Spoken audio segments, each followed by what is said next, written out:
bahwa saudara ETS selaku Bupati Sukoharjo periode 2021-2025 dan 2025-2030 menerbitkan surat keputusan atau SK Bupati tentang penerimaan dan besarannya pembayaran insentif pemungutan pajak daerah dan SK Bupati tentang penerimaan dan besarannya pembayaran insentif pemungutan retribusi daerah pada Badan Pengelolaan Keuangan Pendapatan dan Aset Daerah BPKAD Kabupaten Sukoharjo tahun 2026. Jadi Ibu Bupati yang menerbitkan SK, siapa orang-orangnya yang nanti melakukan kegiatan pemungutan pajak, dan kemudian ada insentif di situ.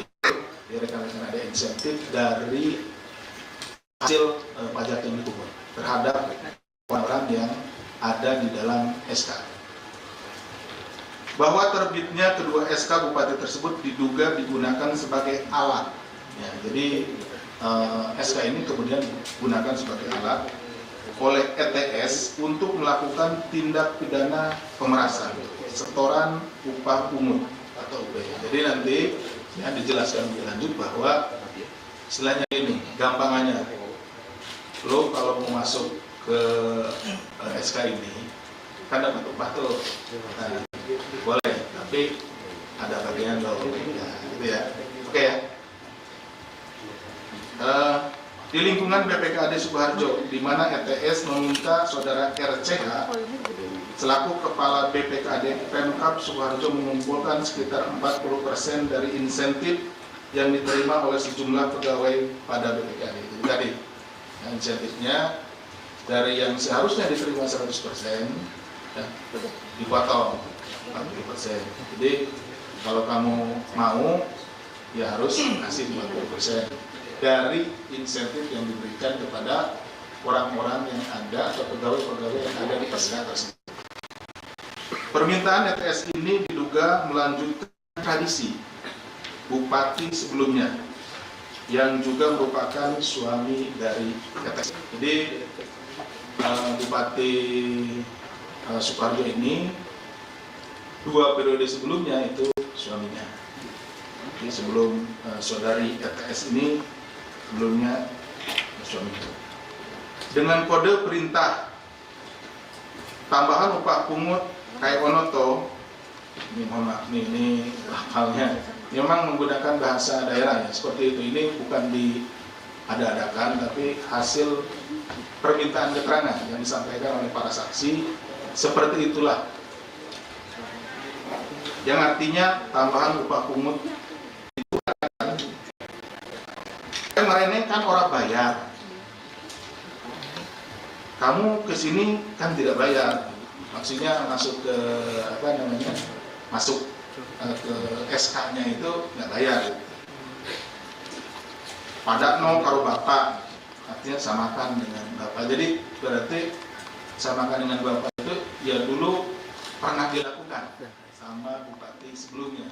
Udah samakan aja gitu ya, dengan yang dulu juga dilakukan sama bapak gitu. Maksudnya bapak itu merujuk ke suaminya Ibu ETS atau bupati sebelumnya. Maksudnya adalah besaran uang yang disetor disesuaikan dengan setoran saat dengan bupati sebelumnya, di mana bupati sebelumnya juga memerintahkan jajaran BPKAD saat itu dengan perintah wis dilantik ojo mendeleng wae gitu. Artinya sudah dilantik ya jangan diam saja gitu ya. Itu pakai bahasa Jawa ya. Sekali lagi mohon maaf ini bukan apa-apa, karena memang seperti itulah yang disampaikan oleh para saksi pada saat diminta keterangan oleh para penyelidik maupun penyidik gitu ya. Maksudnya agar pegawai pada BPKAD tersebut memberikan setoran kepada bupati saat itu. Bahwa atas perintah ETS, saudara RCH diduga kemudian memerintahkan para eselon 3 di lingkup BPKAD untuk menyetorkan potongan upah pungut tersebut kepada saudara ND selaku sekretaris BPKAD Pemkab Sukoharjo sejak tahun 2021 sampai 2026 yang kemudian disetorkan kepada ETS. Jadi dikumpulkan dulu di sekretaris BPKAD ya, Karena ini kan beberapa orang, jadi tidak langsung di-store orang per orang ke ETS. Kumpulkan dulu, DND setelah terkumpul baru diserahkan ke ETS. Selama periode 2021-2006 tersebut diketahui total setoran upah pungut yang diterima ETS mencapai 2,93 miliar rupiah. Bahwa selanjutnya ETS juga diduga memerintahkan saudara TRM selaku Kepala Bagian Umum Sekretariat Daerah Kabupaten Sukoharjo untuk mengurus setoran rutin OPD. Jadi OPD pun, kalau tadi person ya orangnya gitu ya, orang yang ada di SK yang upah pungut, sekarang OPD. Ya. Adapun besaran permintaan tersebut juga diduga meneruskan warisan dari bupati sebelumnya dengan kode padakno karo bapak gitu. Samakan dengan bapak gitu. Jadi perintahnya seperti itu. Di mana pada periode bupati sebelumnya juga meminta setoran kepada pegawai bagian umum dengan perintah golekno 500 akhir tahun gitu. Nah, ini salah satu yang contoh permintaan dari bupati kepada pegawai bagian umum ya. Jadi minta dicarikan 500 juta maksudnya ya untuk akhir tahun, keperluan akhir tahun. Bahwa atas perintah ETS, TRM mengumpulkan setoran-setoran dari para OPD setiap tahun.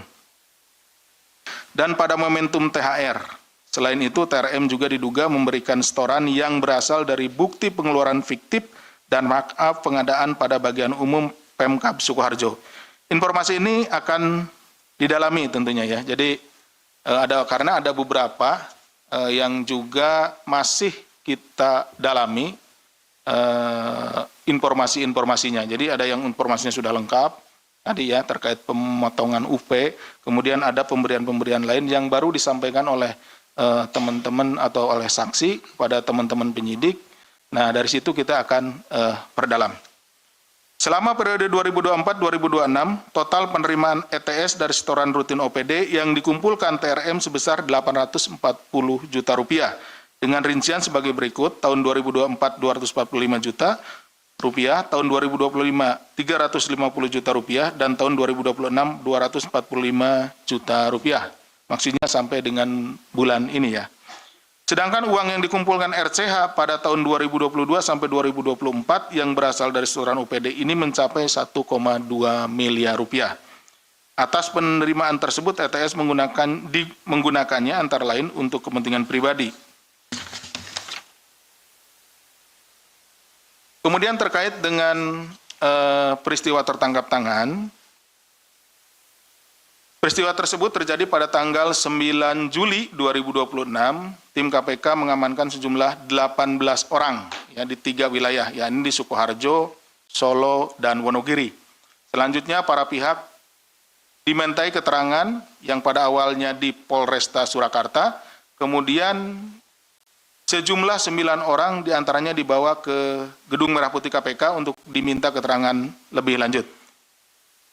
9 orang tersebut yaitu Saudara ETS selaku Bupati Sukoharjo periode 2021-2025, 2025-2030, Saudara AHW selaku Sekretaris Daerah Kabupaten Sukoharjo, Saudara RCH selaku Kepala Badan Pengelola Keuangan dan Aset Daerah BPKAD Pemkab Sukoharjo, Saudara ND selaku Sekretaris Badan Pengelola Keuangan dan Aset Daerah BPKAD Pemkab Sukoharjo, Saudara TGP selaku Asisten Pemerintah dan Kesejahteraan Rakyat Sekretaris Daerah Kabupaten Sukoharjo, Saudara TRM selaku Kepala Bagian Umum Sekretariat Daerah Kabupaten Sukoharjo sekaligus orang kepercayaan Bupati, Saudara BSA selaku Kepala Dinas Pekerjaan Umum dan Perumahan Rakyat PUPR Kabupaten Sukoharjo, Saudara ET selaku pihak swasta, dan Saudara AFD swasta juga.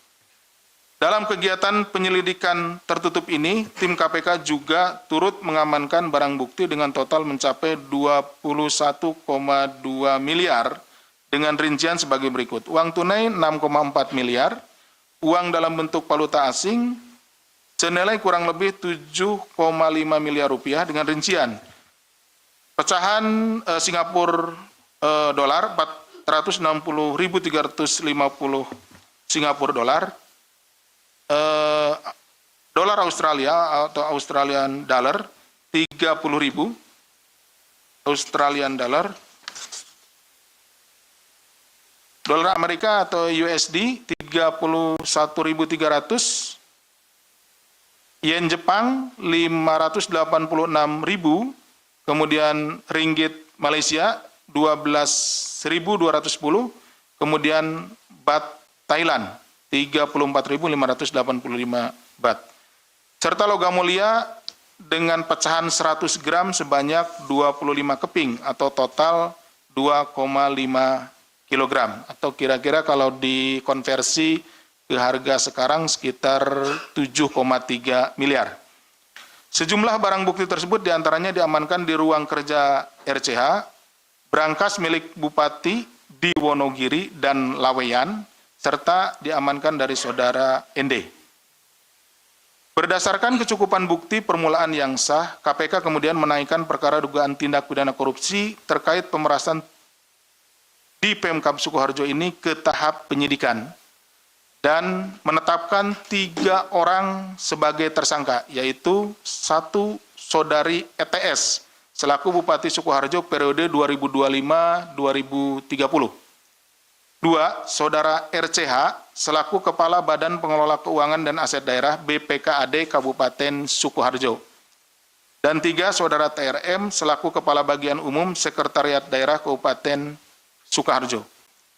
Atas perbuatannya terhadap saudari ETS, saudara RCH, dan saudara TRM disangkakan telah melanggar pasal 12 huruf E kecil atau pasal 12 huruf F kecil dan pasal 12B besar Undang-Undang Republik Indonesia Nomor 31 Tahun 99 tentang Pemberantasan Tindak Pidana Korupsi, sebagaimana telah diubah dengan Undang-Undang Republik Indonesia Nomor 20 Tahun 2001 tentang perubahan atas Undang-Undang Nomor 31 Tahun 99 tentang Pemberantasan Tindak Pidana Korupsi. KPK selanjutnya melakukan penahanan terhadap 3 tersangka untuk 20 hari pertama sejak tanggal 10 Juli sampai dengan 29 Juli 2026. Penahanan dilakukan di Rumah Tahanan Negara Cabang Gedung Merah Putih KPK.